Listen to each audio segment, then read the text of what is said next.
Oke, sebelumnya perkenalkan, nama aku Himawan Adi Nugroho. Aku adalah salah satu bagian dari tim Humanus Project. Hari ini kita akan ngebahas tentang subkultur ya teman-teman. Ini kayaknya di sini warnanya ngejreng-ngejreng kayak aku ya. Ada yang bisa tebak nggak kira-kira kalau aku subkulturnya dari mana? K-popers. Kira-kira fandomnya apa coba? NCTzen. Coba di sini ada yang NCTzen nggak? NCTzen. Nah, biasnya kenapa?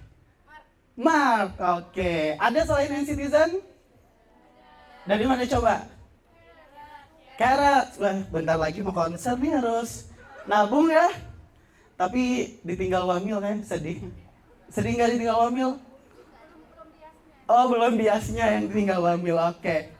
Hari ini kita akan ngebahas lebih dalam tentang subkultur yang saat ini tuh berkembang banget ya di kalangan anak muda. Salah satunya mungkin kita ya, teman-teman dari K-popers, karena kan ini kita bisa dibilang terpengaruh sama Korean Wave gitu ya. Dan terkadang tuh kita dianggap stigmanya tuh negatif gitu ya, kayak nggak nasionalisme, suka opa-opa Korea, atau nggak menghargai budayanya sendiri gitu.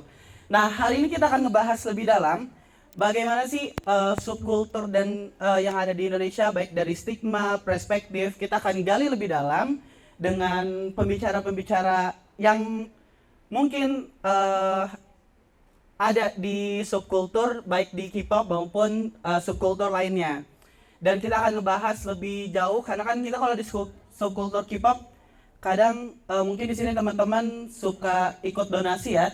Donasi atas nama idol, itu kan juga berpengaruh juga nih buat kehidupan di Indonesia. Dan kadang kita juga ngomongin politik, demokrasi. Kalau misalnya teman-teman bisa lihat di K-pop for Planet, kadang tuh ada K-popers dari luar negeri yang ikut memeriahkan election. Salah satunya adalah Humanus Project, yang kemarin juga basicnya kita adalah dari K-popers. Makanya kapan lagi coba kita ngedukung salah satu puzzle pilpres tapi pakai LED truck. Biasanya LED truck kan kita makanya buat apa? Demo depan gedung SM, betul nggak sih?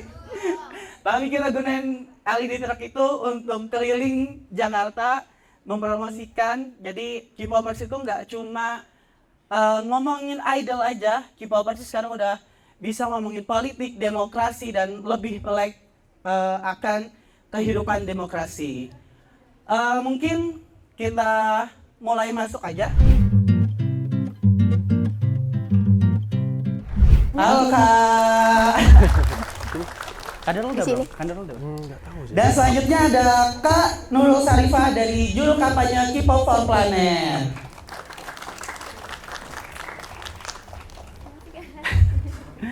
Halo. Lah, kita sudah kedatangan 3 pembicara. Bingung pembicaranya mau duduk di mana? Terima kasih. Oke. Saya duduk juga ya. Untungnya ini Selasa Sonario agak adem ya teman-teman. Jadi nggak panas-panas banget. Tapi berdoa aja jangan hujan mudah-mudahan. Kalau hujan ya kita hujan-hujanan bareng. Oke. Mungkin sebelum kita buka, kita mulai, kita perkenalan dulu kali ya. Kak Asmi sekarang nih mungkin bisa perkenalan. Kak Asmi itu influencer apa sih dan sekarang kegiatannya apa aja sih gitu loh. Halo, assalamualaikum warahmatullahi wabarakatuh. Annyeong. Saya Asmi. Sebenarnya saya bukan influencer ya. Bukan influencer. Kebetulan saya suka konten gitu. Tapi basicnya dulu saya awalnya reporter majalah lifestyle. Terus dari situ belajar konten. Terus sekarang punya semacam production house sendiri, bikin konten bareng tim. Lalu sempat juga megang beberapa NGO apa bahasa Kalimantan? Ya, sempat megang konten untuk adalah LSM pendidikan gitu. Jadi mungkin sharingnya nanti berangkat dari situ mungkin ya. Alhamdulillah K-popers juga, jadi mungkin akan nyambung nanti. Oke. Gen berapa nih? Gen berapa? Gen 2 saya. Gen 2. Iya. Siapa ini? VIP. Masih ada nggak sih itu? Masih ada nggak VIP? Masih ada teman-teman. Oke. Terima kasih Kak Asmi. Mungkin selanjutnya Kak Nurul, boleh perkenalan Kak Nurul? Tadi udah dimulai sama Kak Asmi pakainya annyeonghaseyo, soalnya K-popers dulu. Oke. Annyeonghaseyo semuanya. Perkenalkan saya Nurul Sarifah dari K-pop for Planet. Kami seperti namanya anggota teman-teman K-popers yang sama-sama aktif di isu iklim. Saya dari Jakarta, saya fansnya EXO. Kebetulan fansnya saya EXO. EXO. Biasnya siapa nih di EXO? Dio. Wah, rame itu. Oke, terima kasih Kak Nurul. Oke, selanjutnya ini K-popers juga bukan? Lagi belajar Oh, kan? lagi belajar. Boleh diperkenalkan Kak Noval? Oke, assalamualaikum warahmatullahi wabarakatuh. Selamat sore teman-teman semua. Tadi apa? Annyeonghaseyo. Annyeonghaseyo semua teman-teman. Jadi memang perkenalkan aku Naufal dari Humanis Project yang memang secara inisiator gerakan diawali oleh gerakan K-popers, teman-teman K-popers gitu. Tapi hari ini aku coba ingin berkontribusi juga, mau ambil peran juga dalam gerakan humanis. Jadi ketika nanti teman-teman K-popers melihat aku, ini bukan K-popers, iya memang bukan, nanti belajar dari Kak Nurul ya, Mate Asmi boleh ya. Gitu aja perkenalannya. Gitu. Oke, baik, terima kasih. Oke, karena kita udah kedatangan 3 pembicara pada hari ini, kita akan ngupas lebih jauh bagaimana sih stigma dan perspektif nih teman-teman yang bisa dibilang dari subkultur, apalagi bisa dibilang satu subkultur yang sama ya Kak, sama-sama dari K-popers, kita terpapar ya misalnya, terpapar oleh Korean Wave gitu ya, dan kadang tuh kita suka dianggap negatif gitu sama orang-orang ya, kayak nggak nasionalisme atau kadang lebih cinta budaya Korea dibandingkan budaya sendiri gitu. Nah, karena kan di sini Kak Asmi, Kak Nurul, dan Kak Noval pun berasal dari subkultur yang sama, yaitu K-popers, dan bisa merubah platform kalian tuh menjadi satu hal yang positif gitu. Yang awalnya K-popers itu dipandang negatif, bisa merubah menjadi satu kesan positif dan membuat satu gerakan gitu. Mungkin aku mulai dari Kak Nurul dulu ya. Kalau dari Kak Nurul, gimana sih cara merubah perspektif tersebut akhirnya sampai Kak Nurul bisa merubah bersama teman-teman K-pop for Planet itu untuk menjadi ke arah yang lebih positif dalam gerakan gitu Kak Nurul? Tadi Kak udah ditanyain ya, di sini yang K-popers siapa aja? Wah udah ini aku juga. Soalnya aku mau lihatnya pakai bahasa K-pop apa bahasa Muggles gitu. Magel.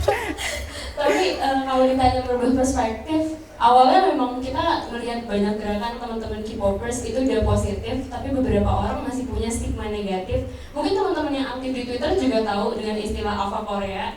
Itu seringkali jadi istilah-istilah negatif gitu. Kalau Alpha Korea di Twitter udah bikin rame, itu biasanya antara ribut atau bikin satu hal jadi lebih rame gitu.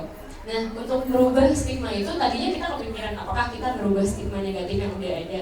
Cuma agak sulit untuk merubah stigma, tapi yang bisa kita lakukan adalah memberi perspektif baru. Makanya K-pop for Planet itu hadir memperkenalkan bahwa teman-teman K-pop sendiri sudah aktif di isu lingkungan. Jadi sebelumnya teman-teman mungkin familiar juga sama project K-popers, kalau ulang tahun ada yang bikin fan project, ada yang donasi, ada yang adopsi hewan langka dan lain sebagainya. Cuma seringkali itu nggak disebut sebagai aksi iklim karena disebutnya sebagai project gitu. Jadi aksinya sendiri sudah dilakukan, cuma istilahnya belum terdengar luas gitu. Jadi project-project itu sebenarnya adalah aksi iklim yang sudah ada. Jadi kami hadir untuk memperkenalkan bahwa teman-teman K-pop fans sendiri sudah aktif di gerakan lingkungan, cuma memang belum disebut sebagai aksi iklim gitu. Jadi memang udah aktif dari sana ya, bahkan sebelum kita ada udah sering kali adopsi hewan, terus tanam mangrove untuk merayakan ulang tahun atau anniversary, atau banyak sih baru balik dari Wamil itu biasanya ada yang adopsi hewan, terus juga kalau ulang tahun kadang mereka tanam mangrove juga gitu. Jadi udah ada aksi iklim, cuma belum dikenal secara luas bahwa itu adalah aksi iklim. Oke, baik. Emang cukup menarik ya gerakan-gerakan K-popers ini kadang ya. Walaupun kadang kalau dibilang orang kayak emang idol kita ngelihat kita ngasih kayak gitu, cuma semangatnya masih menggelora ya gitu. Mungkin tadi kita dengar pandangan dari Kak Nurul, kalau Kak Asmi gimana tuh? Kak Asmi kan juga seorang K-popers gitu. Kalau aku nih sebenarnya aku ada basic pendidikan cultural studies. Jadi kami belajar ada satu mata kuliah yang beberapa pertemuan ini membahas K-pop fandom gitu. Nah, yang menarik dari K-pop fandom ini memang sekarang kenapa kelihatan banget gerakan-gerakan dari K-pop fandom, kan ini kita ada di era second wave ya, si Korean wave-nya itu. Beda sama first wave yang belum ada evolusi dari platform-platform medianya pun nggak kayak sekarang yang bisa dua arah gitu kan. Dulu aku ingat banget sebenarnya waktu kita Gen 2 pun kan udah second wave, cuman belum yang Instagramnya belum ada, terus kayak era dimana kita bisa ngasih feedback bahkan langsung ke agensinya langsung gitu. Dulu kan belum ada gitu kultur kayak gitu. Nah yang menarik adalah gimana si K-pop fandom ini sekarang jadi dua arah gitu, lebih dua arah, lebih ngasih respon. Jadi nggak cuman dari gerakan kita sebagai fans, kayaknya bahkan si K-popnya itu sendiri ikut berevolusi sampai ada misal kalau stigma-stigma tertentu tuh misal beauty standard sekarang kan udah bergeser ya, karena si K-popnya pun berevolusi gitu, ngikutin masyarakat yang juga udah makin aktif, udah makin ini, bahkan mungkin K-popnya sendiri yang punya campaign-campaign tertentu gitu, nggak cuman kita sebagai netizen gitu yang bergerak, tapi di industri K-popnya pun udah mulai ada gerakan-gerakan yang kelihatan lah, entah dari MV-nya, entah dari apanya gitu. Itu yang menarik menurut aku dari K-pop zaman sekarang. Seru banget. Oke, betul, emang seru banget ya. Karena sekarang betul, nggak cuma fanbase-nya doang yang kadang donasi, kadang dari idol-idolnya tuh sekarang akhir-akhir ini kita juga sering dengar ya, beberapa yang donasi 100 juta won, berapa ratus juta won untuk pendidikan, kesehatan anak di Korea maupun isu-isu lainnya di Korea sana gitu. Nah, kita sekarang nanya Kak Noval, walaupun dia bukan K-popers, cuma kan humanis ini kan belum. menuju Semua kan K-pop pada waktunya mari kan. kita racunin Kak Noval gitu. Gimana sih mengubah perspektif gitu ya, humanis itu kan berasal bisa bilang dari teman-teman K-popers untuk ikut gerakan politik. Gimana sih Kak itu awalnya gitu? Bisa diceritakan nggak? Oke, mungkin mau berangkat juga gitu ya dari cerita tentang bahwa menurut pandangan aku gitu ya, K-popers bukan hanya bicara tentang hiburan aja. Hari ini juga K-popers bicara tentang gerakan kolektif yang memang punya semangat untuk perubahan gitu. Nah, untuk Humanis sendiri memang berangkat dari Himawan sendiri yang ada di Humanis pertama kali gitu ya, yang wave-nya ya Korean dari awal gitu ya. Baru aku bareng sama Himawan dan sebagainya. Jadi memang secara histori Humanis adalah bagian dari gerakan salah satu K-popers gitu ya, yang nggak bisa dilepaskan. Nah kemudian ada data yang menarik juga gitu ya, ketika Gen Z hari ini gitu ya aware sama isu sosial, keadilan atau kesetaraan sosial dan ekonomi gitu. Nah ini yang juga menjadi irisan bahwa hiburan di sosial media, kemudian juga ada kepedulian sosial yang ini datangnya bisa dari siapa aja. Jadi ketika kita bicara common interest gitu ya, ini kita bukan bicara tentang K-popers saja, tapi subkultur lain. Misalkan kita siapa di sini ada yang suka nonton bola gitu ya, pendukungnya MU, Barca atau band gitu ya misalkan gitu ya. Jadi kita sama-sama ketika punya common interest yang sama terhadap isu sosial, kita nggak bisa lagi mengkotak-kotakan bahwa oh ya kalian nggak boleh bahas isu ini gitu karena kalian bukan dari golongan supporter misalkan, kalian nggak boleh bahas ini karena bukan bagian dari K-popers. Tapi ketika yang kegelisahan kita adalah kegelisahan yang sama, kita marah atas kondisi tertentu, maka itu adalah bentuk respon gitu ya, bentuk kepedulian kita atas isu-isu yang ada, terutama isu sosial dan politik gitu ya. Kita melihatnya Humanis demikian. Oke, baik, terima kasih. Cukup menarik ternyata ya yang dilakukan Humanis dalam beberapa bulan ini. Nah, tadi kan Kak Noval juga mention sekarang kan K-popers ini kan udah jadi masuklah ke dalam gerakan-gerakan sosial. Mungkin kalau bisa dilihat Kak Nurul mungkin dari K-Popers Planet juga banyak gerakan-gerakan tentang isu lingkungan, ataupun Kak Asmi menggunakan platform konten kreator sebagai platform Instagram atau Twitternya tuh kadang ceritain tentang isu keseharian yang kadang tuh emang bikin greget gitu, tapi Kak Asmi tuh bisa ngerubah itu juga. Boleh cerita nggak sih Kak Asmi? Gimana sih cara Kak Asmi tuh menaikkan isu yang berkembang di masyarakat tuh menjadi satu konten yang menarik gitu loh? Oke, jadi basic aku sebenarnya aku konten buat narasi ya. Ada satu sub-platformnya narasi namanya Women. Nah, aku itu kebagian diminta untuk bikin konten yang ngebahas isu perempuan tapi dibikin komedi gitu. Dimintanya kayak gitu. Nah, waktu itu sih berangkatnya memang mereka pengen membuat gerakan ini jadi gerakan yang fun tapi tetap peduli sama isu-isu perempuan, kayak misal pelecehan seksual atau ya ketimpangan di tempat kerja kayak gitu-gitu tadinya. Nah cuman mau nggak mau kita harus lihat lagi nih kita pakai platform apa, Instagram dan TikTok. Karena Instagram dan TikTok itu ada cara tersendiri untuk naikin konten-konten tertentu.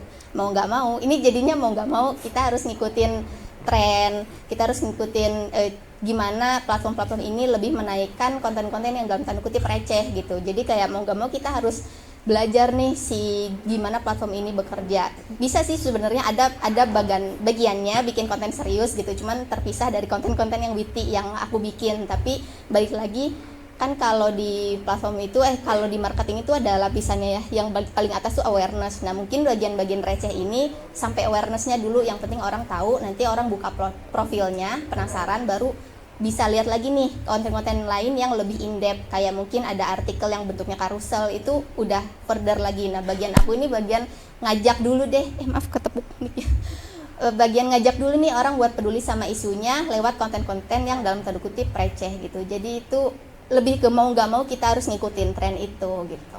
Oke, cukup menarik ya, karena kalau aku lihat benar konten-kontennya Kak Hasmi itu relate banget gitulah sama kehidupan sehari-hari kita. Kadang ada isu-isu politik tapi dikemas dengan cara yang menarik dan lebih mudah dimengerti gitu.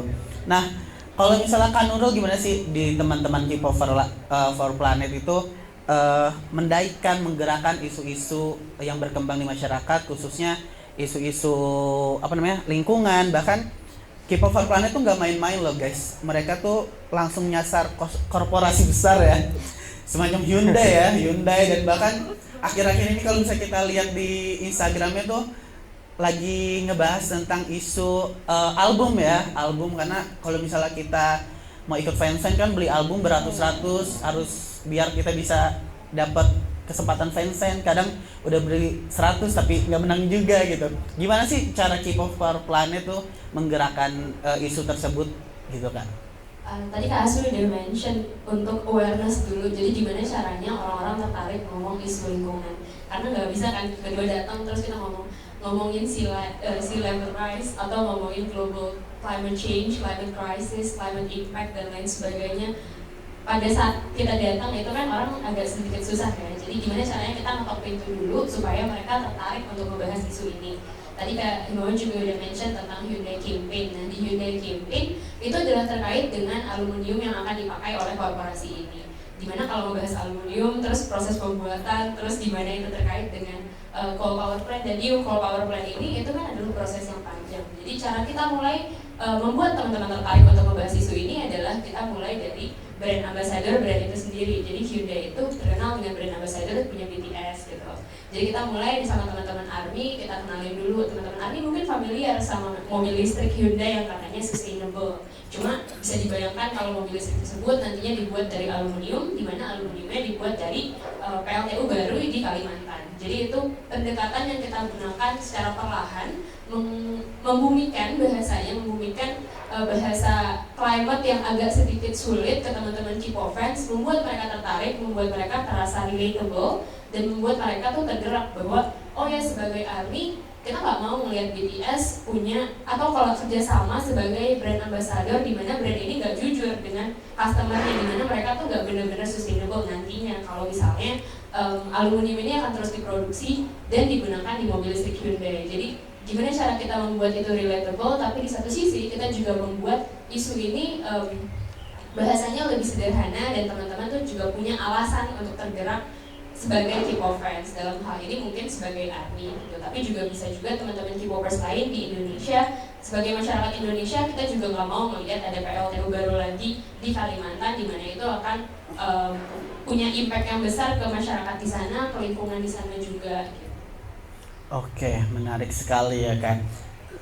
Pernah nggak sih Kak Nurul tuh dari teman-teman Keep for Planet tuh dapat ancaman-ancaman gitu Kak? Karena kan korporasinya langsung besar loh, Hyundai gitu. Pernah nggak sih Kak? Ini off the record aja ya. Oh iya boleh. Tapi kalau berbentuk ancaman itu udah pasti ada, maksudnya dari teman-teman yang lain juga pasti ada juga gitu. Kalau misalnya kampanye, pertama kali kampanye kita juga korporasi di Indonesia pada saat itu Tokopedia, karena memang mereka punya ambasador dengan ambasador K-pop idol sebanyak banget. Kalau itu BTS, Blackpink, NCT, tiga-tiganya jadi brand ambasador Tokopedia. Kalau berbentuk ancaman, seringkali ada buzzer-buzzer juga gitu yang menyerang kita. Waktu Hyundai menang, jadi waktu itu kita bilang kampanyenya menang karena Hyundai mundur dari MOU dengan salah satu perusahaan tambang terbesar di Indonesia, mungkin teman-teman juga tahu. Jadi mereka lah yang akan memproduksi aluminium itu tadinya. Akhirnya karena kampanye kita salah satunya juga mendorong mereka untuk mundur dari MOU tersebut. MOU-nya dibatalkan, jadi mereka tidak membeli lagi aluminium. Untuk saat ini mereka tidak membeli aluminium dari perusahaan tersebut. Banyak buzzer yang bilang bahwa oh ini menggagalkan investasi dari negara lain ke Indonesia. Padahal bukan itu tujuan kita. Justru tujuan kita adalah kalau memang brand dari luar mau investasi di Indonesia, sebaiknya investasi yang hijau, investasi yang mendukung just transitions, just energy transition yang adil dan juga tidak membahayakan lingkungan dan juga membahayakan masyarakat di sana. Jadi ada seringkali buzzer dan juga pesan-pesan yang menggambarkan bahwa ini K-popers tahu apa, kok bisa-bisanya menyerang isu sebesar aluminium bahkan sebesar investasi dari negara luar gitu. Tapi kita bilang bahwa kalau memang kita mendukung energi yang adil, energi hijau yang berkelanjutan juga di Indonesia gitu. Jadi teman-teman K-popers, untungnya teman-teman ARMY juga pada saat mendukung gerakan itu mereka juga sadar bahwa ini adalah untuk kebaikan bersama. Jadi pada saat ada buzzer, akhirnya teman-teman ARMY ikut membela juga. Teman-teman ARMY juga ikut bilang bahwa ini adalah gerakan penggemar K-pop atas nama masyarakat Indonesia juga untuk melindungi lingkungan, melindungi teman-teman juga yang ada di Kalimantan yang nantinya akan terdampak dari proses pembuatan aluminium tersebut. Oke, tepuk tangan dulu buat K-pop for Planet nih. Membuat planet kita menjadi lebih baik gitu. Lebih K-pop, betul. Kita K-pop kan Indonesia. Nah, tadi kan udah ngebahas tentang isu-isu, mungkin kita ke Kanoval gitu. Mungkin kan ini juga Humanis ini kan juga bisa dibilang 70% audiensnya itu adalah K-popers gitu. Dan Humanis ini kan bisa dibilang lebih ke aktivisme digital gitu, merubah yang tadinya politik menjadi satu gerakan sosial dan mengajak nih teman-teman K-popers untuk ikut ke dalam aktivisme digital gitu. Kalau di Humanis tuh seberapa penting sih aktivisme digital dalam menjalankan platform Humanis, mengajak teman-teman yang lain, nggak cuma K-popers kan di Humanis itu, mungkin ada teman-teman yang fans sepak bola, hip hop dan seni-seni lainnya. Gimana sih cara mengajak mereka untuk ikut dalam aktivisme digital itu? Oke, mungkin mau masuk juga gitu ya dari alasan gitu ya kenapa kemudian baik Humanis maupun simpul-simpul gerakan lain, K-popers juga gitu ya, untuk bisa membersamai dalam sebuah movement sosial maupun politik gitu ya, karena bagaimanapun kita juga erat sama hubungan kita dengan kehidupan sehari-hari di dunia politik. Nah jadi yang perlu kita sadari adalah kita punya alasan kuat untuk tetap peduli gitu ya, untuk tetap peduli terhadap isu sosial dan politik. Kenapa hari ini K-pop jadi sebuah movement yang kolektif yang punya pengaruh besar? Itu karena pertama diisi oleh anak-anak muda. Anak-anak muda ini adalah anak-anak yang sebenarnya adalah digital native gitu ya. Kalau mungkin orang tua kita terpapar dunia teknologi digital itu di usia 30, di usia 40 gitu ya. Tapi hari ini anak-anak muda hari ini dari lahir gitu ya, dari anak kecil itu mereka sudah terbiasa dengan dunia teknologi digital gitu. Jadi yang pertama adalah terkait dengan digital native seorang anak muda. Kemudian anak muda masih punya nafas yang sangat panjang. Kita bisa ikut pemilu tuh berapa kali lagi sih? 5, 6, 7 gitu ya. Sehingga apapun kebijakan hari ini itu akan berpengaruh banget sama kita. Isu-isu sosial hari ini, lingkungan yang diangkat teman-teman K-pop for Planet pun juga akan jadi dampak buat kita 10 tahun lagi, 15 tahun lagi. Jadi itu adalah alasan kedua kenapa kita tetap harus peduli. Nah, kemudian dengan adanya digital teman-teman, ini sebetulnya yang sudah dijalankan oleh teman-teman K-popers juga, di mana kita semua terkoneksi antar negara, antar wilayah, antar semua subculture yang ada di dunia bahkan gitu ya. Kemarin sempat lihat, mungkin teman-teman boleh dikoreksi gitu ya kalau saya salah menyampaikan tentang K-pop gitu ya. Jadi pernah sempat lihat terkait dengan isu-isu misalkan genosida di Gaza gitu ya, di mana teman-teman K-popers ngirim semacam LED truck ke kantor-kantor yang ada di sana di Korea gitu untuk menyampaikan aspirasinya. Ketika ada pandangan yang berbeda antara idol dan fandom K-pop, ini bukan jadi sesuatu hal yang ya kita harus nurut aja, tapi kita punya suara masing-masing, kita punya mikrofon kita masing-masing, kita berhak bersuara, kita berhak marah atas kondisi apapun yang terjadi gitu ya di bumi kita. Jadi rasanya humanis juga harus bisa ambil peran itu, harus bisa tetap catch up dengan isu-isu yang ada untuk kita sama-sama peduli masa depan kita gitu sebagai anak muda gitu. Oke, betul. Kuncinya ada di peduli ya teman-teman. Jadi ketika kita peduli akan sesuatu, akan timbul gerakan-gerakan tersebut. Oke, menarik nih. Dengan peduli, aku balik lagi ke Kak Asmi gitu. Kak Asmi kan tadinya konten kreator biasa. Kayaknya kalau aku lihat ke bawah-bawah, lebih banyak kadang tentang K-pop dan lain-lain.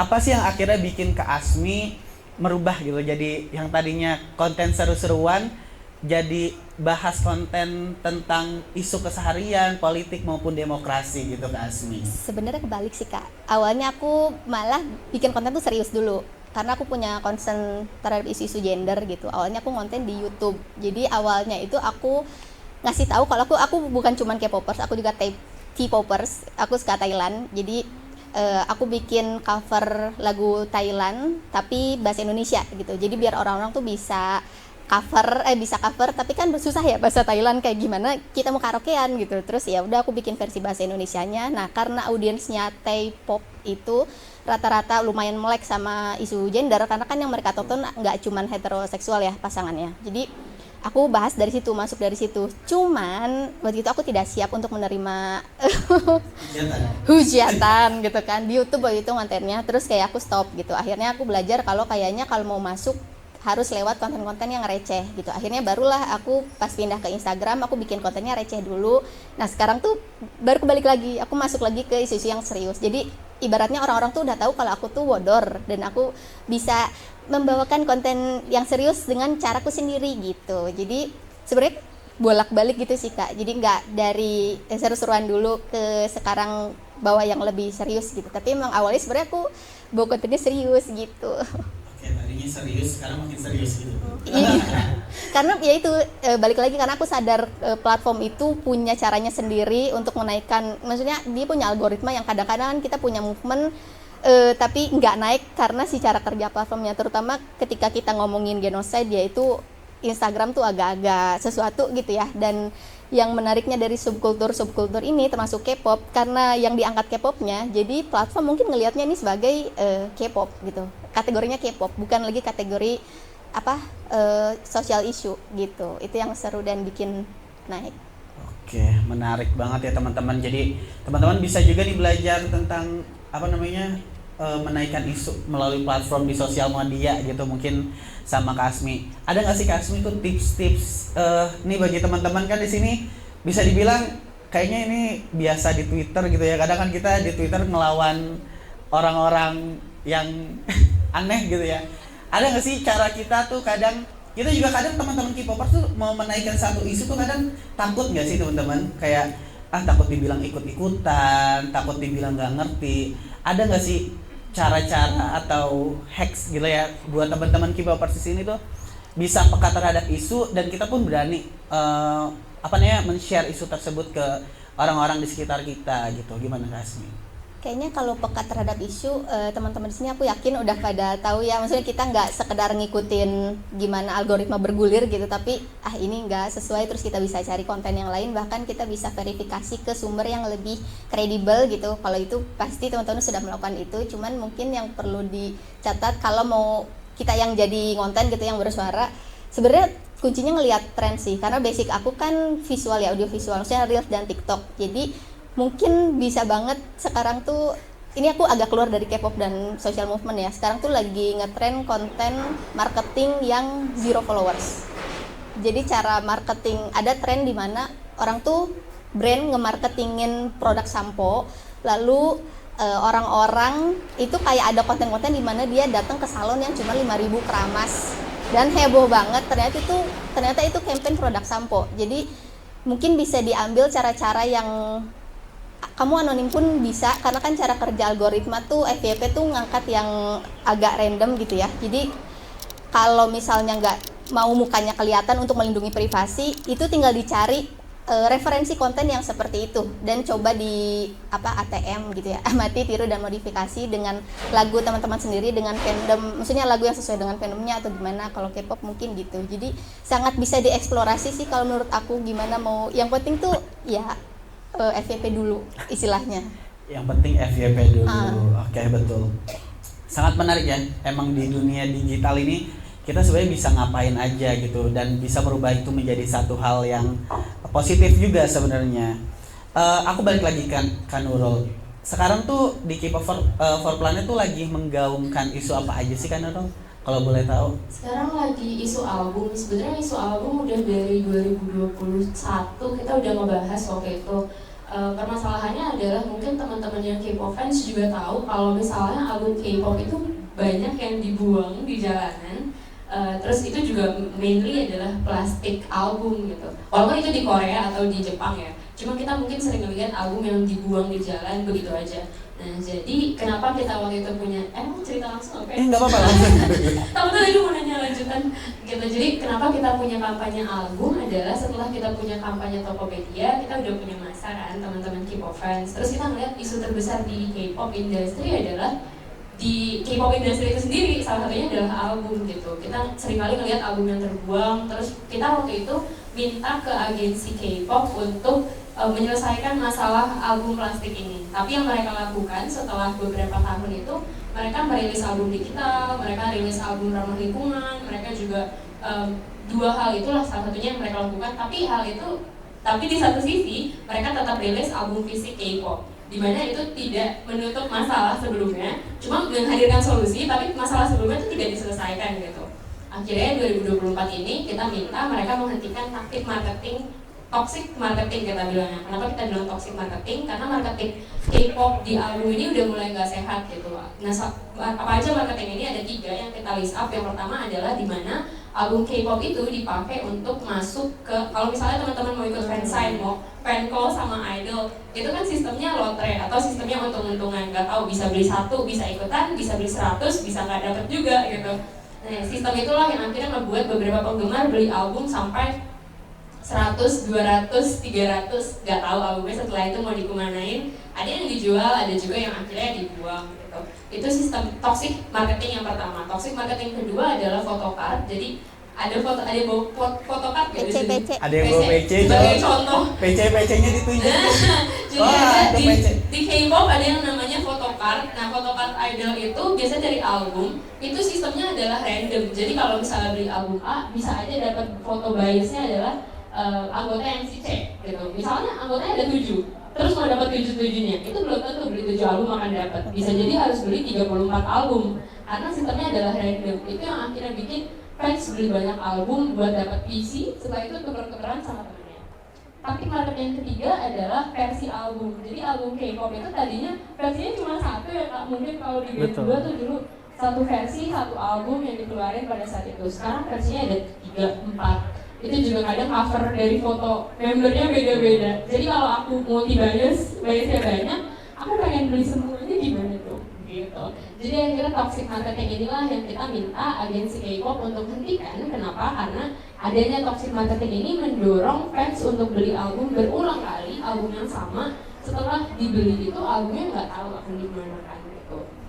Jadi kita sekarang sedang mendorong terutama di 4 agensi besar, HYBE, YG, JYP, dan juga SM. Kenapa? Karena 4 agensi ini berkontribusi untuk penjualan album fisik terbesar, dan juga mereka lah yang sekarang sedang memimpin istilahnya K-pop industry. Tapi ini juga tidak limited ke agensi-agensi itu aja, tapi juga bisa ke agensi yang lain. Tapi sekarang lagi fokus di isu album itu, karena memang sekarang juga kan nanti November nanti akan ada INC5, itu adalah diskusi untuk plastic treaty, di mana sekarang kita sedang mempersiapkan treaty atau perjanjian atau target untuk menghentikan masalah isu plastik. Nah, ini sedang diselenggarakan, nanti akan diselenggarakan di Busan di Korea Selatan, di mana harusnya kita harapannya adalah entertainment K-pop juga akan ikut andil dan mendukung gerakan ini, treaty ini, dan juga akan ikut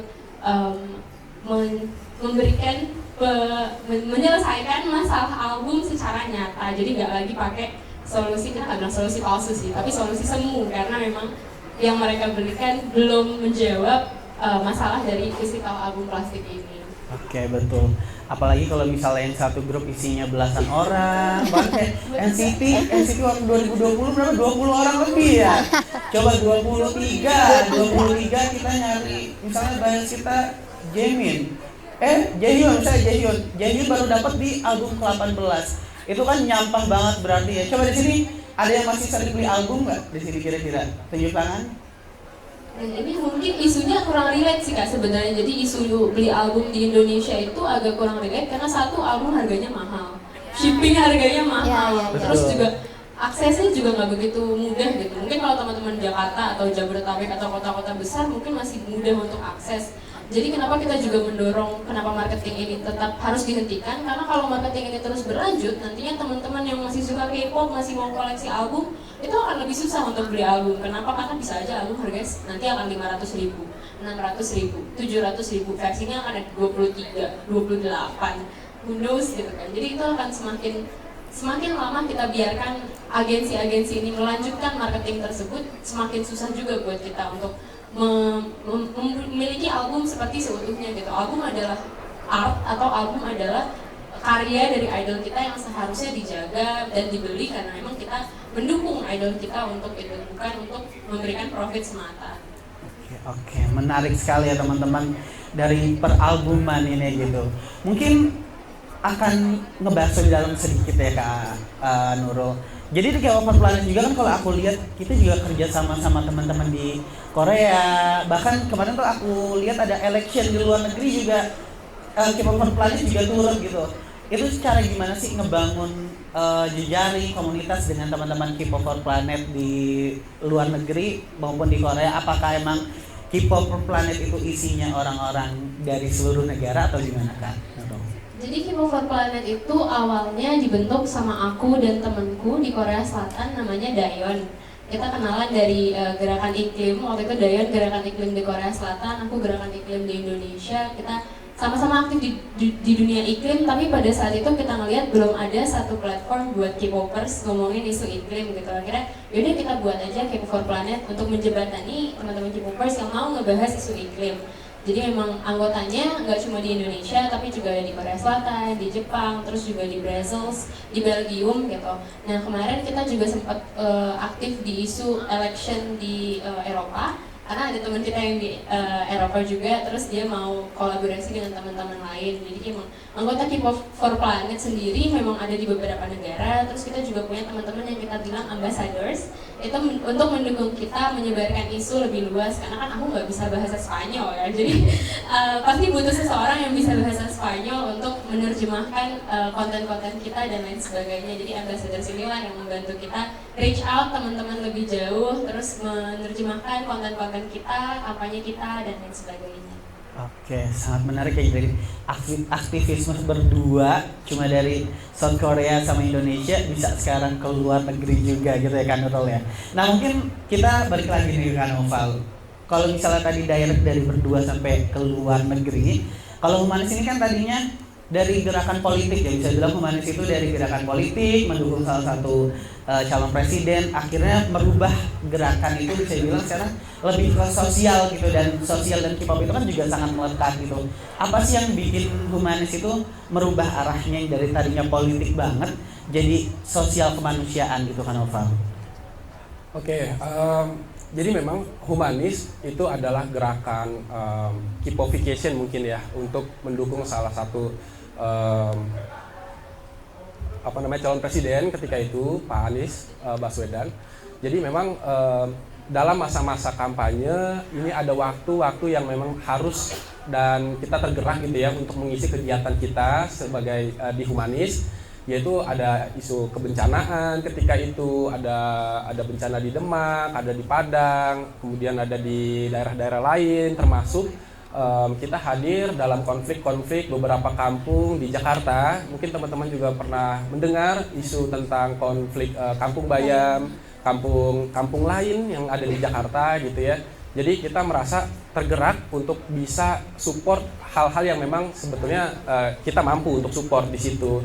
Mungkin kita nggak bisa hadir sebagai pendamping hukum untuk kasus mereka, konflik-konflik yang mereka rasakan hari ini, tapi kita bisa masuk sebagai pendamping untuk anak-anak mudanya, anak-anak kecil di sana gitu ya, untuk tetap bisa semangat gitu ya dan tetap punya cita-cita. Jadi Humanis memang adalah gerakan yang hari ini banyak terpapar untuk sosial dan juga tetap masih akan menjaga gitu ya, menjaga lampu darurat demokrasi kita tetap menyala. Bagaimanapun kita merasa Humanis adalah meskipun itu adalah gerakan sosial, tapi kita merasa politik juga bagian dari hal yang ada di dalam kehidupan kita sehari-hari gitu. Jadi kita tetap relate dengan isu-isu yang ada. Oke, baik. Sangat menarik ya pola pergerakan gitu. Boleh nggak sih share juga, tadi Kak Nurul udah nge-share apa yang dilakukan K-Popper Planet saat ini. Humanis nih sekarang lagi ngapain aja sih Kak Novel gitu? Oke. Mau update sedikit aja sebenarnya terkait dengan momentum peringatan darurat kemarin gitu ya teman-teman. Termasuk di Selasa Arsunario ini kita berterima kasih dengan owner dan manajemen gitu ya yang juga menaikkan isu tentang peringatan darurat. Kalau teman-teman lihat keluar itu ada pohon yang dikemas dengan kain warna biru gitu ya. Jadi kita happy sekali bisa hadir di sini untuk menceritakan banyak hal gitu ya. Nah, Humanis sendiri memang kita mau update terkait peringatan darurat kemarin. Kita open campaign atas nama kemanusiaan, bahwa banyak yang perlu kita support di lapangan. Dalam hal ini medicine, baik itu sebelum aksi, misalkan kita penyediaan ambulans, penyediaan P3K, oksigen dan lain-lainnya di beberapa daerah, termasuk pasca aksi. Contohnya ada beberapa daerah ya yang akhirnya kita reach out karena biayanya sangat besar. Bayangkan teman-teman, kita sebagai anak muda yang resah atas kondisi negeri kita marah sama kondisi negeri kita, kemudian kita menyuarakan, berekspresi, kemudian kita yang terluka gitu. Nah, bayangkan teman-teman ketika mereka-mereka yang terluka ini nggak punya biaya pengobatannya itu 20 juta, 30 juta. Yang parah sekali gitu ya, sampai mungkin akhirnya mereka harus menjalani hidup dengan kondisi yang berbeda dari sebelumnya. Maka itu kita berusaha hadir bersama teman-teman yang menjadi korban dari adanya aksi peringatan kemarin gitu ya. Nah, kemudian ada satu hal yang menarik sebetulnya ketika peringatan darurat kemarin, terkumpulnya dana 690 juta gitu. Nah, ini cukup mencengangkan kita termasuk di tim karena kaget sekali dalam waktu 1 jam, setengah jam ya? Satu jam itu terkumpul 180 juta.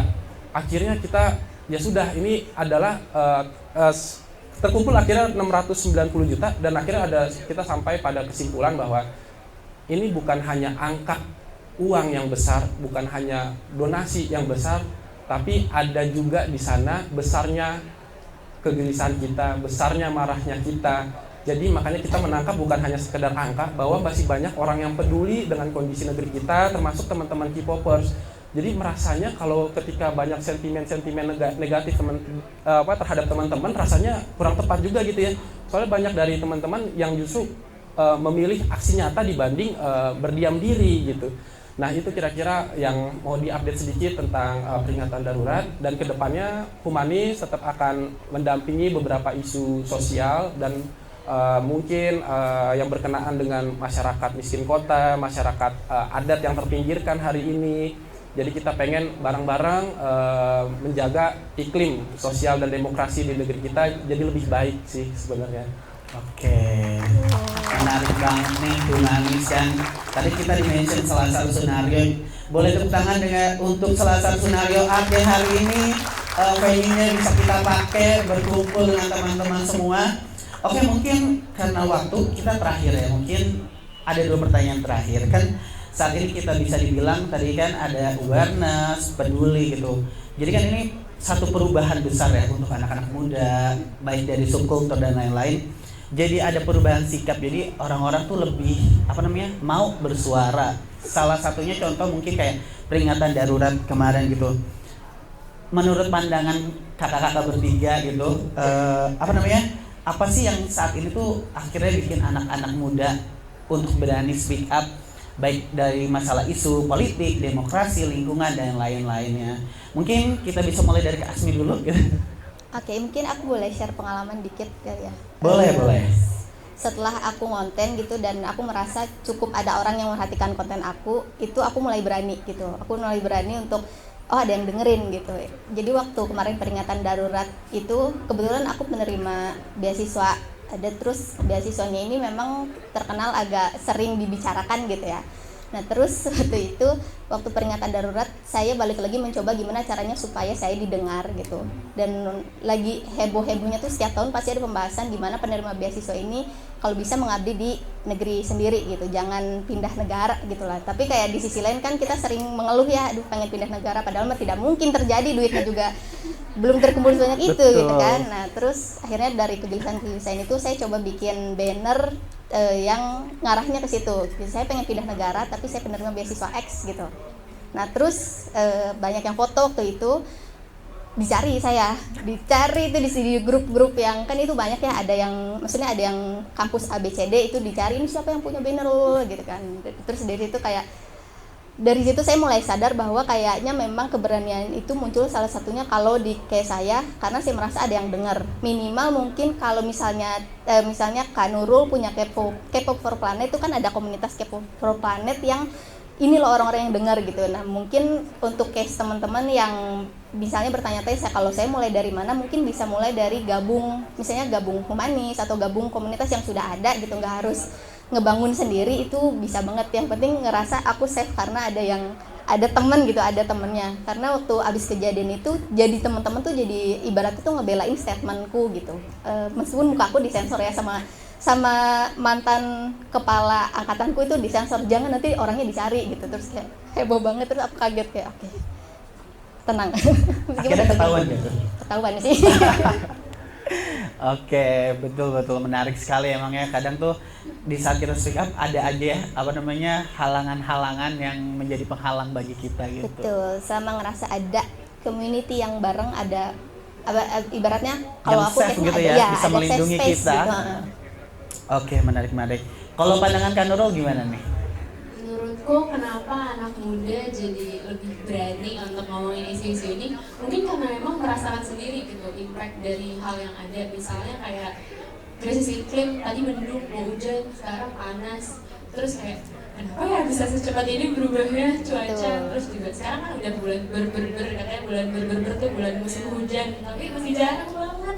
Bahkan ada yang kekeringan, ada juga yang seringkali merasakan banjir. Jadi mungkin kenapa anak muda lebih aktif dan berani, menurutku salah satunya adalah karena kita merasakan sendiri impact-nya, dan kita juga bertanya-tanya apakah nantinya ini akan semakin parah, apakah nantinya 10 tahun lagi keponakan kita akan terdampak, teman-teman kita yang udah punya anak akan terdampak, bahkan anak kita sendiri nantinya akan terdampak, karena kita aja udah terdampak kan.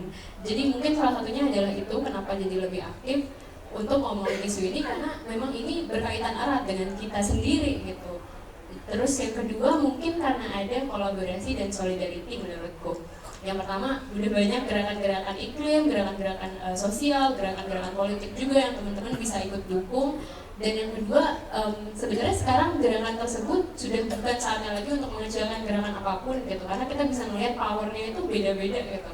Dan itu semuanya juga powerful karena nggak cuma sendirian, ibaratnya kayak ada apa sih katanya sapu lidi gitu. Kalau satu kan mungkin nggak begitu kuat, tapi kalau banyak itu kan lebih kuat gitu. Nah itu tadi mungkin Hyundai campaign juga itu berhasil nggak semata-mata karena nama K-pop for Planet, karena Hyundai juga belum tahu siapa sih K-pop for Planet. Tapi yang bersuara adalah teman-teman K-pop fans itu sendiri. Mereka melihat powernya K-pop fans untuk mereka tuh kayak gimana, mereka lihat solidaritasnya itu kayak gimana. Jadi mungkin teman-teman di sini mungkin saatnya kita nggak mengecilkan suara kita gitu, karena kalau sendirian mungkin emang teman-teman akan takut, mungkin akan ragu. Tapi kalau misalnya kita sama-sama, nggak ada yang tahu, mungkin nanti kita akan buat gerakan yang lebih besar, perubahan yang lebih besar, dan itu akan mempengaruhi masa depan kita jadi jauh lebih baik juga. Oke, sangat menarik nih Kak Nurul. Boleh dilanjut ke Kak Novel, gimana pandangan Kak Novel terhadap perubahan teman-teman ini? Mungkin ini pertanyaan terakhir ya? Ada ada lagi, berarti ada yang disembunyiin ya. Oke, kalau dari aku melihatnya teman-teman, hari ini betul kita nggak boleh mengecilkan pendapat kita nggak boleh mengecilkan gerakan sekecil apapun gitu ya, yang mungkin belum punya followers, bahkan yang baru memulai juga membuat sebuah gerakan dan mulai bersuara dan lain-lainnya. kita harus hapus sekat-sekat di antara kita gitu. Teman-teman supporter misalkan mereka punya gerakan sendiri gitu ya untuk mengangkat kegelisahan mereka dengan kondisi yang ada sekarang. Teman-teman mungkin ada wibu gitu barangkali ya di luar sana yang juga sama punya keresahan yang sama gitu ya. Jadi common interest itu harus tetap dijaga gitu ya, meskipun kita punya background yang berbeda-beda. Hari ini Humanis ingin jadi sebuah gerakan yang bukan hanya untuk K-popers, tapi setiap insan yang memang punya semangat yang sama untuk perubahan, kita akan dengan senang hati bisa bersama-sama gitu. Jadi hari ini kita harus hapuskan sekat-sekat di antara kita untuk common interest yang sama demi perubahan kita bersama. Yang kemudian satu hal juga yang nggak boleh kita lupa adalah kekuatan digital dan kekuatan anak muda hari ini akan melahirkan a new era of demokrasi gitu, dan itu kita harus percaya gitu. Ini akan jadi sebuah gerakan yang baru dan ada gerakan-gerakan lain yang lebih besar dari hari ini sih. Oke, mantap sekali kata-katanya.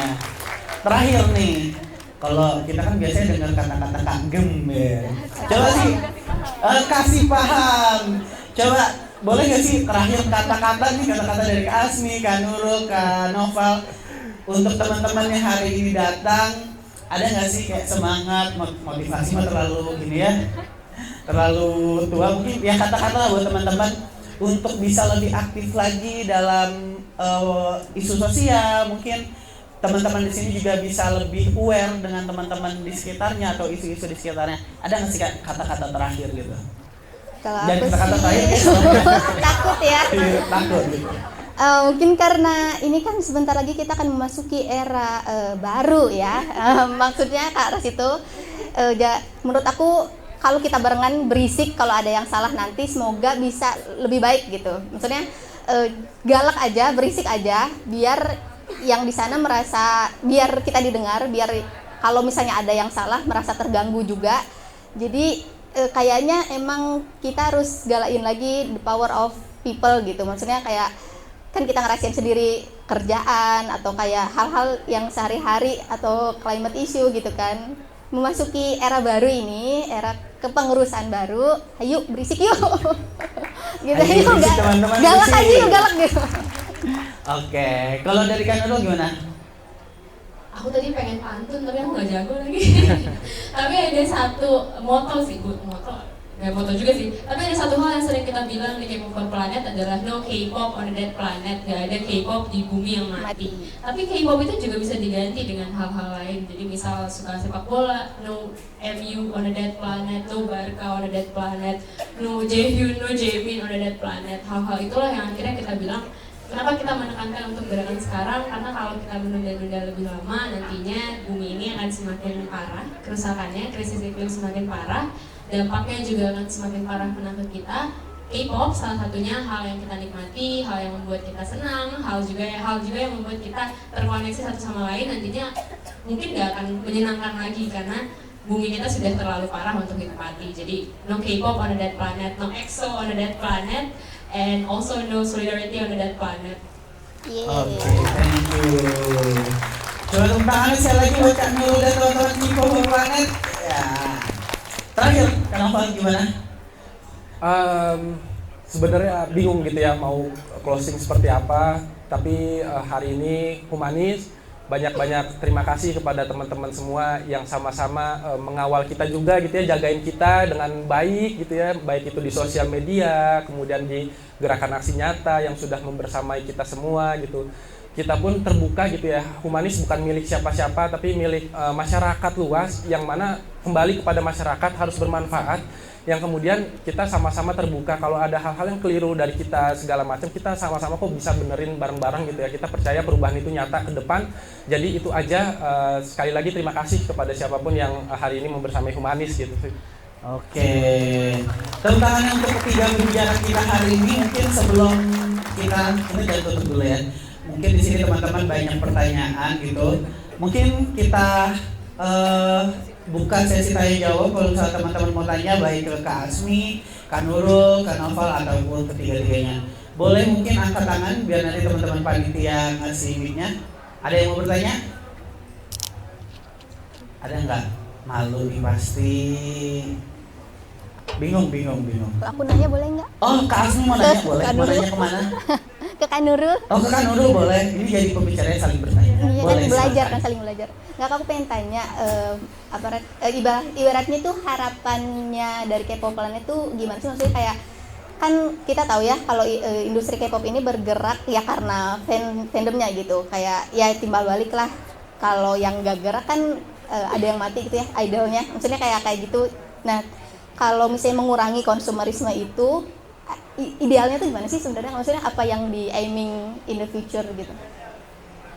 Kalau dari K-Popper Planet sendiri, untuk industri K-pop keseluruhan mungkin salah satunya dari mulai album itu sendiri. Terus di satu sisi lain adalah benar memang perusahaan gak akan ada tanpa dukungan penggemar, tapi kita juga butuh dukungan yang banyak, suara yang lebih banyak gitu, karena seringkali perusahaan juga jumawa, mereka merasa mereka punya kendali untuk idola gitu, jadi mereka seringkali mengabaikan. Seperti kampanye tadi album tadi juga kita udah berusaha semaksimal mungkin, kita udah aksi offline di depan kantor masing-masing, kita udah kirimin album di kantor masing-masing, mereka juga masih belum jawab. Mungkin itu salah satu jawaban adalah suaranya agak sedikit kurang kedengeran gitu. Di sisi lain juga kita mau, in the long run kita juga mau sebenarnya antara K-pop fans, idola K-pop dan juga company itu sendiri sama-sama gandengan tangan gitu. Jadi ini bukan cuma gerakan dari K-pop fans, tapi juga dari seluruh industri K-pop untuk jadi lebih sustainable. Mungkin sekarang udah banyak idol-idol yang ngomongin tentang isu iklim juga gitu. Kita lihat Blackpink waktu di COP26, kita ngelihat BTS ngomongin climate juga, kita ngelihat NCT Jimin seringkali ngomong waktu live ngomongin tentang iklim. Jadi udah mulai aktif gitu teman-teman K-pop fans, terus idolnya juga udah mulai menginfluence gerakan-gerakan baik.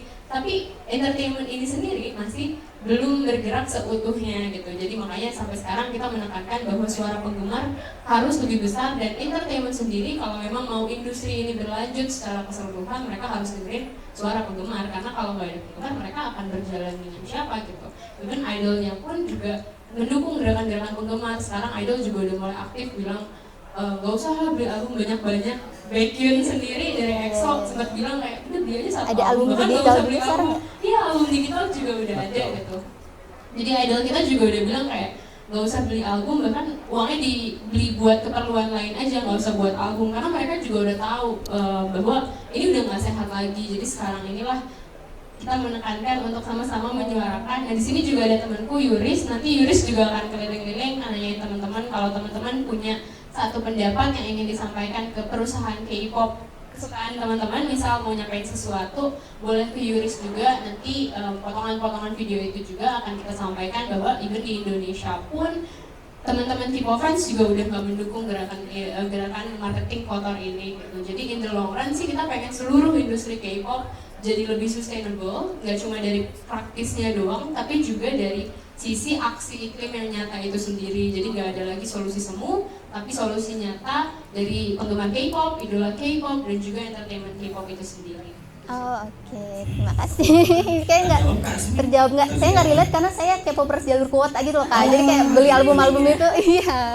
Jalur download. Betul, paling konser aja baru. Oke. Kalau ada yang mau nanya boleh tunjuk tangan. Oh, ada yang mau tanya sekarang. Boleh teman-teman panitia?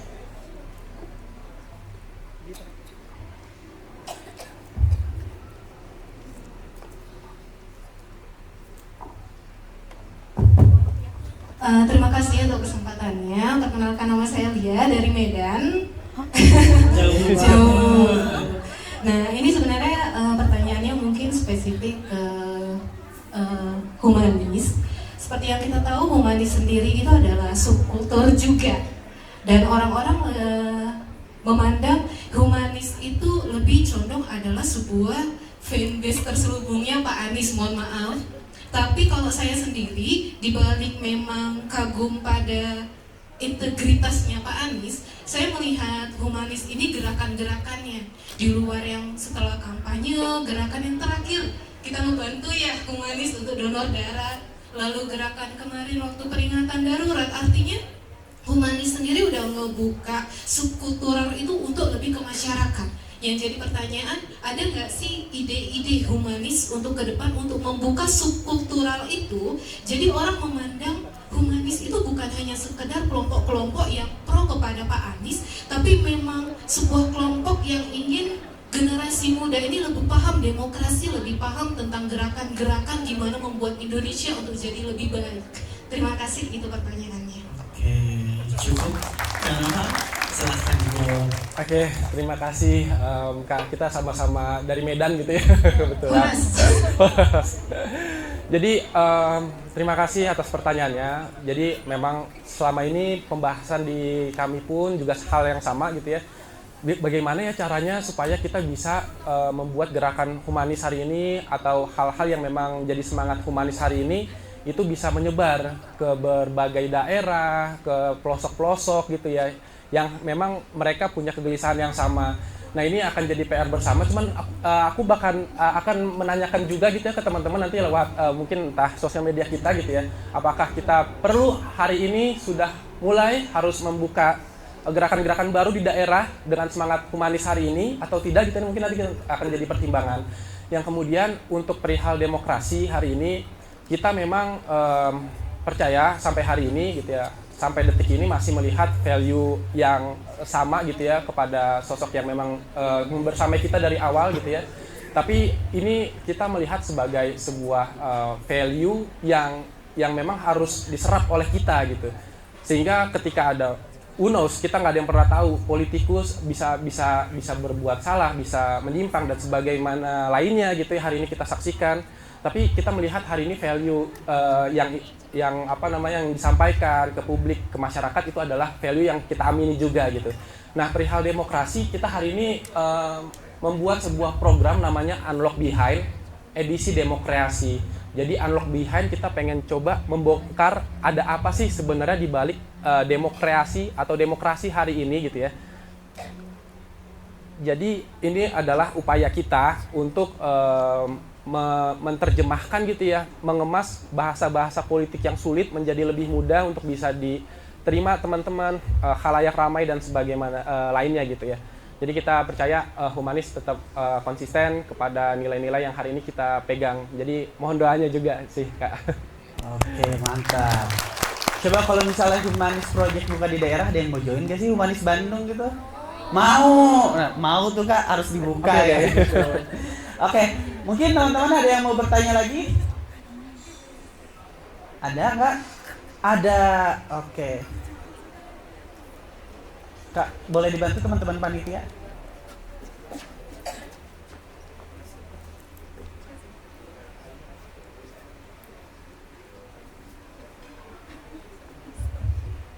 Oke, selamat siang.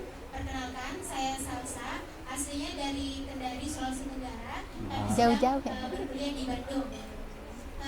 Yang ingin saya tanyakan hari ini fokusnya ke Karnaval mungkin dari Humanis ya.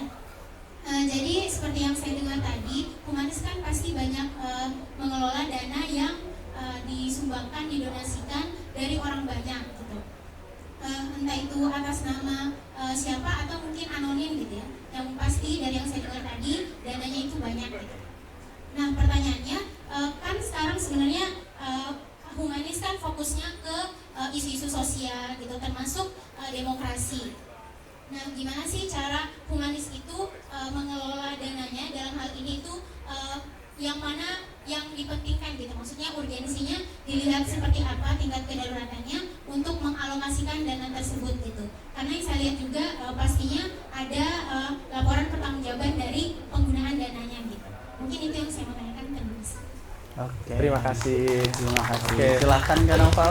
Banyak ya. Iya banyak. Untung bukan saya yang jadi pembicara. Terima kasih pertanyaannya. Jadi kita melihat ini sebuah resiko besar, tanggung jawab besar, tapi ini juga peluang buat kita sama-sama justru membalikan gitu ya. Banyak pasang mata hari ini sedang mengawasi kita karena kita mengelola dana yang besar. Banyak pasang mata juga yang mungkin tidak suka dengan gerakan kita segala macam. Jadi satu-satunya cara adalah kita berupaya hari ini dan semaksimal mungkin untuk zero mistake. Zero mistake, jangan sampai deh kita buat salah gitu. Karena sekecil apapun celah kesalahan hari ini bisa digoreng sebesar itu gitu kan. Nah, jadi kita berusaha semaksimal mungkin untuk zero mistake dan teman-teman mohon kawal kita juga gitu ya. Nah, kemudian terkait dengan urgency, jadi kita memang punya campaign. Jadi yayasan atau NGO ini setiap mengumpulkan donasi pasti punya campaign di balik itu gitu ya. Contoh, peringatan darurat. Peringatan darurat yang diangkat adalah perihal kegelisahan kita terhadap demokrasi hari itu. Nah, jadi ketika ada sisa dana, kemudian yang kita salurkan adalah kepada segmen-segmen yang berkenaan dengan edukasi politik, kemudian gerakan-gerakan yang memang relate sama campaign sebelumnya. Nah, kemudian memang ketika peringatan darurat kemarin, kita fokus kepada kemanusiaan. Jadi perlu dicatat dan digarisbawahi, kita bergerak atas nama kemanusiaan ketika momen aksi di besar-besarnya di berbagai kota. Jadi banyak juga yang minta nih, teman-teman perlu tahu, misalkan ada yang minta mobilisasi massa, kendaraan, mobil komando dan lain-lain sebagainya. Sebenarnya kita mengerti bahwa ada kebutuhan itu, tapi kita berusaha menjaga integritas supaya yang memang kita salurkan adalah untuk kebutuhan kemanusiaannya. Makanya ambulans, P3K, oksigen, pengobatan rumah sakit, logistik. Kenapa logistik perlu? Masih kaitannya erat dengan kemanusiaan agar teman-teman yang melaksanakan aksi nggak pingsan, karena kalau banyak yang pingsan korbannya makin besar gitu ya. Jadi perlu ada minum. Kenapa minum? Misalkan banyak yang nanya juga kenapa harus ada minum, ada beli tahu juga dimermasalahin ya di sosial media, ini tahu kenapa 800.000 ya kalau saya segala macam. Iya, jadi sebenarnya kita sangat happy keterbukaan ini yang kita transparansi ini yang akhirnya menjadi salah satu value kita, bahwa kita terbuka kok sama siapapun. Bahkan ketika ada tuduhan-tuduhan yang tidak dibenarkan, contoh gitu ya, ini mah ada bohirnya, ini mah ada orang yang menyuplai dana besar gitu. Ini punten-punten teman-teman. jadi ke Bandung-Bandungan gitu. Paling besar itu cuma 10 juta, bohir mana yang duitnya cuma 10 juta gitu. Bohir minimal 1 miliar, 10 miliar, itu baru bisa ditunggangi sama pemilik dana gitu yang dananya besar. Kalau 10 juta mah mungkin teman-teman banyak juga yang bisa berkontribusi. Bahkan datanya menyebutkan 11.000 donatur yang ada ketika itu. Jadi bukan hanya disumbangkan oleh 10 orang, 20 orang sekali nyumbang 100 juta, 200 juta, enggak. Tapi 11.000 manusia sama-sama tergerak yang nominalnya rata-rata, tahu gak teman-teman? Pernah di-share ya? Sekitar 56.000 atau 50 sekian ribu gitu. Artinya itu seharga kopi kita nongkrong seminggu sekali gitu ya. Jadi rasanya juga nggak dibenarkan kalau hari ini gerakan kita, gerakan yang ditunggangi gitu ya oleh siapapun, bahwa ini pure dari gerakan masyarakat, donatur dari masyarakat yang kecil-kecil, ada yang 10.000. Mungkin ada ya banyak teman-teman di rumah masing-masing lagi buka Twitter, aduh ini kenapa sih harus kayak gini lagi sih negeri kita gitu, harus diacak-acak lagi sih konstitusi kita segala macam, gelisah gitu ya. Akhirnya ya udah punya duit 10.000 sumbangin, 10.000 mungkin disumbangin 15.000, nggak apa-apa juga gitu.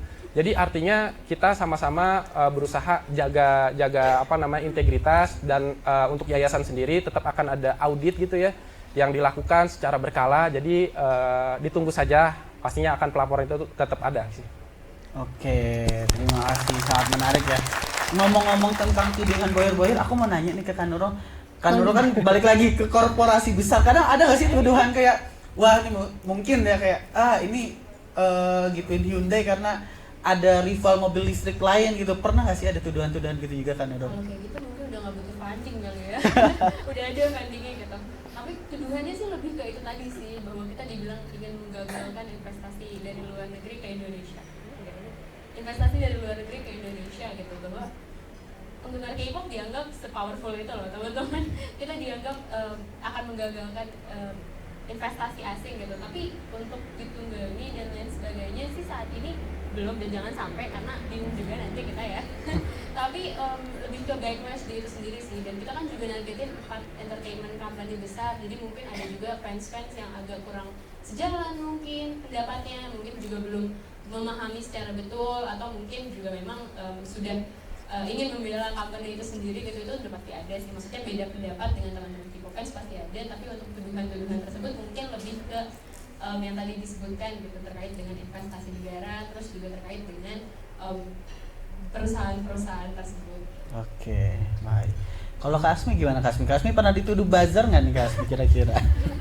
Dan Kak Asmi ini bersuara banget gitu. Pernah nggak sih Kak Kemarin dituduh? nanti yang tadi aku cerita, yang bukan dituduh buzzer ya, mungkin dicari ini siapa sih, ini dari kampus mana sih? Lebih gitu. dicari ya Kak? Iya, yang nyari tuh yang ngurus, bukan orang yang beasiswanya, maksudnya mereka malah nge-support ternyata, kayak oh ini berarti kan dia tidak akan pergi kemana-mana, dia ingin berkontribusi untuk Indonesia gitu kan. Tapi yang rame ini justru pengurus internal angkatanku, maksudnya penerima beasiswa juga, jadi gitu.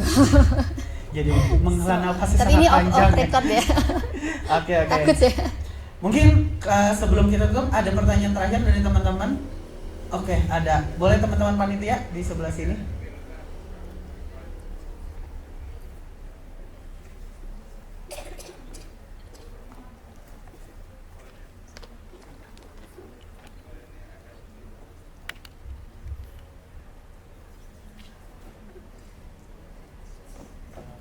Mati ya? Tes. Coba yang ini aja, aku kesini. Maaf. Ya. Oke, selamat siang teman-teman semua. Perkenalkan saya Iza Al-Fatih dari Jakarta. Kebetulan kan tadi kita tahu ya kalau misalkan humanis ini datang Bandung dari nggak ada. perubahan di kampanye sebelumnya ya. Nah, saya ingin nanya ke Kak Noval nih tentang semangat perubahan ya, gitu ternyata menyebarkan semangat perubahan di berbagai daerah gitu. Nah, kita tahu kan kalau misalkan semangat perubahan ini atau visi atas semangat perubahan dari kampanye sebelumnya ini kan dari salah satu presiden, terus lagi juga kampanye sudah selesai. Saya ingatnya ke Kang Noval, sebenarnya apa sih makna semangat perubahan bagi Kang Noval sehingga muncul motivasi gitu untuk melanjutkan gerakan ini gitu, padahal aksi kampanye ini sudah selesai seperti itu. Lalu juga kira-kira dari Kang Noval sendiri apa sebenarnya ingin Kang Noval raih gitu dalam melanjutkan gerakan aktivisme ini, terutama di dalam ruang digital seperti itu sih. Goalnya apa? Terima kasih. Oke, ayo Kak Noval jawab lagi Kak Noval. Oke, terima kasih pertanyaannya. Jadi terkait dengan perubahan gitu ya, hari ini yang kita pegang value dan semangat perubahan itu masih ada gitu ya. Oke, pilpres selesai, oke, pilkada juga sudah selesai gitu. Tapi nilai-nilai baik itu selalu melekat. Nilai-nilai baik yang memang hari-hari sebelumnya itu di-share gitu ya. Hari itu kita menerima dan meyakini hal yang sama gitu. Kemudian lantas pertanyaannya adalah perubahan yang seperti apa yang diharapkan? Perubahan yang diharapkan adalah perubahan di mana keputusan-keputusan publik, kebijakan-kebijakan politik ini harus berpihak kepada masyarakat kecil, harus berpihak kepada masyarakat-masyarakat yang memang perlu dapat perhatian lebih, masyarakat menengah. Hari ini kita banyak potongan segala macam gitu ya. Jadi rasanya simple gitu ya, bahwa kebijakan-kebijakan atau keputusan-keputusan publik itu harus berpihak kepada kepentingan masyarakat.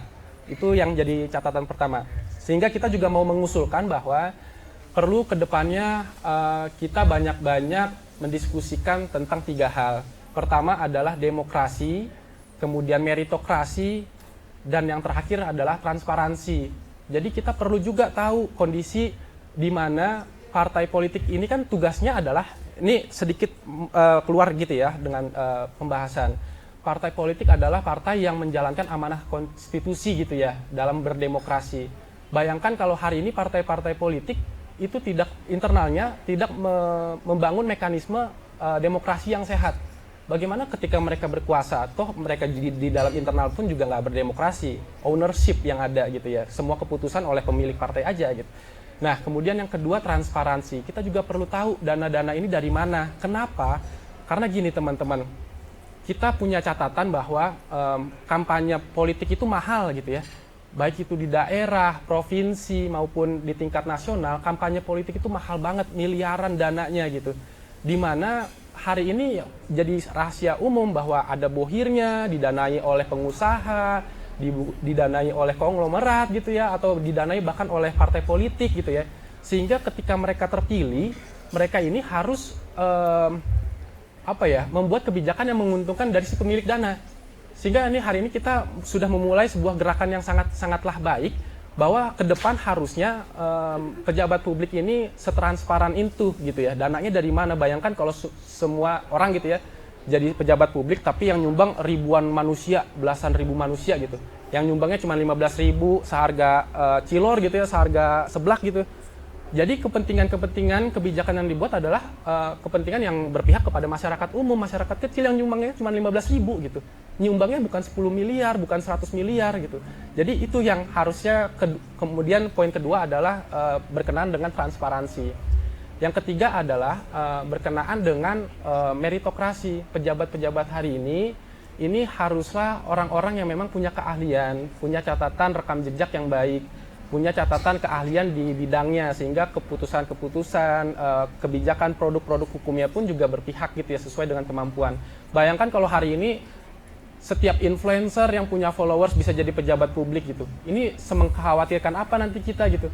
Apakah ini jadi negara yang memang menjalankan sebuah sistem demokrasi yang bercanda aja gitu, bagi-bagi aja gitu? Kan jadinya kita masuk kepada ruang diskusi itu. Jadi rasanya value-value perubahan ini bukan lagi bicara tentang Pak Anies, bukan bicara lagi tentang pilihan politik, tapi kita bicara tentang apa yang bisa kita kemudian sampaikan sebagai aksi nyata untuk perubahan negeri kita sih. Kayak gitu.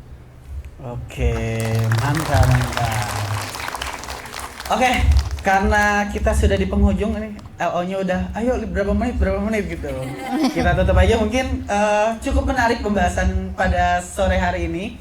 Perihal tentang subkultur anak muda ya, nggak cuma dari K-popers juga, ternyata Kak Asmi juga dari Thailand, apa Thailand tuh? K-pop. Oke, K-pop, teman-teman mungkin ada Wibu, supporter bola. Jadi gerakan-gerakan ini tuh berawal dari awareness, kepedulian.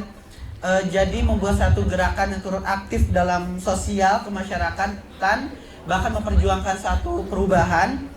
Dan kekuatan ini sebenarnya berasal dari kolektif ya, kolektif teman-teman semua untuk membangun satu gerakan, satu isu yang nantinya mungkin bisa berdampak bagi teman-teman di Indonesia. Oke, sekali lagi terima kasih banyak kepada Kak Asmi, Kak Nurul, dan Kak Noval atas insight-insight barunya pada sore hari ini. Boleh tepuk tangan sekali lagi teman-teman untuk tiga pembicara kita. Dan aku sebagai moderator Maulana Nugroho mengucapkan terima kasih kepada teman-teman semua yang pada hadir pada hari ini. Jangan kemana-mana karena ada sesi 2 nanti dengan pembicara-pembicara yang lebih menarik lagi. Namun kita tutup ya perjumpaan kita pada hari ini. Semoga kita bisa ketemu di lain waktu. Kita bisa ngomong-ngomong lagi tentang K-pop. Mungkin hari ini kita ngebahas tentang gerakan. Mungkin di next event kita bisa bahas nih tentang kayak tiket konser yang mahal.